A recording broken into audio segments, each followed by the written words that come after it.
Assalamualaikum warahmatullahi wabarakatuh. Pernahkah kalian terpikir apa yang membuat seseorang itu terlihat baik secara hakiki? Dalam Islam, kebaikan bukan hanya sekedar tren atau sebuah aturan. Dalam Islam, itu disebut dengan akhlak. Selama kurang lebih 4 menit ke depan, kita akan membahas apa itu etika Islam, sumbernya dari mana, dan hingga sejauh mana ruang lingkup dari etika Islam. Pertama, apa itu etika Islam? Etika secara bahasa akhlak yang berarti tabiat atau perangai. Sedangkan menurut Imam Al-Ghazali, akhlak adalah sifat yang tertanam dalam jiwa yang melahirkan perbuatan tanpa perlu pikir panjang. Bedanya dengan etika umum, etika Islam memiliki sumber yang absolut, tidak hanya memakai logika manusia, tapi bersandar pada Al-Quran dan As-Sunnah. Kenapa? Karena logika manusia bisa saja berubah sesuai dengan perkembangan zaman, tetapi wahyu Allah itu absolut dan abadi.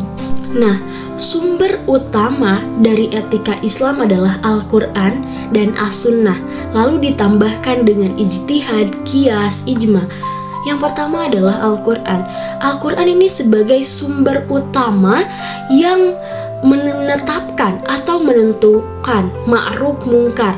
Ma'ruf adalah kebaikan dan mungkar kejahatan, kejelekan. Yang kedua adalah sunnah. As-sunnah ini adalah perkataan atau perbuatan Nabi Muhammad SAW, di mana sebagai prototipe akhlak yang sempurna itu seperti apa. Lalu ada akal dan ijtihad. Ijtihad ini adalah teks wahyu yang menyesuaikan dengan keadaan zaman sekarang, yang tidak bertentangan dengan Al-Quran dan As-Sunnah. Lalu, untuk apa kita belajar etika Islam? Belajar etika Islam ini bukan hanya untuk dipuji orang saja, tetapi ia memiliki 3 tujuan utama. Yang pertama, menjadi pribadi kamil, yaitu menjadi manusia yang tangguh secara spiritual juga mental. Yang kedua ada harmoni sosial atau ketertiban sosial.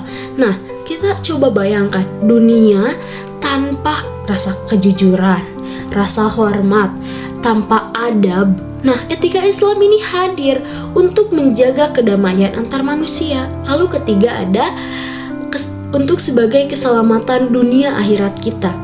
Dalam hadis disebutkan amal yang baik ini adalah amal yang akan menjadi berat nanti di akhirat, timbangan kita nanti. Nah, lalu dalam etika Islam ada ruang lingkup.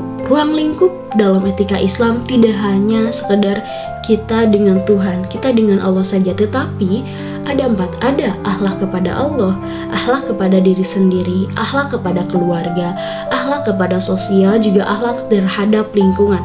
Yang pertama, akhlak kepada Allah. Kita sholat, bersyukur atas apa yang Allah beri, kita sabar menghadapi ujian. Yang kedua, akhlak kepada diri kita sendiri, menjaga kesehatan diri kita, menghargai diri kita, menjaga harga diri kita. Nah, yang ketiga adalah akhlak kepada keluarga, menyayangi orang tua, menyayangi adik kakak, menghormati orang tua, seperti itu. Yang ketiga adalah akhlak kepada sosial, bertetanggalah dengan baik, menyayangi fakir miskin, menghormati kepada yang lebih tua, berbisnislah dengan baik, seperti itu. Lalu yang keempat, akhlak kepada lingkungan, jangan merusak alam, menyayangi hewan, tidak membuang sampah sembarangan, dan lain sebagainya. Jadi kesimpulannya teman-teman, etika Islam adalah cerminan dari iman kita. Karena semakin baik iman seseorang, maka semakin baik pula akhlaknya. Semoga paparan singkat ini bermanfaat untuk kita semua. Saya Naila Aprilianti. Terima kasih dan sampai jumpa. Wassalamualaikum warahmatullahi wabarakatuh.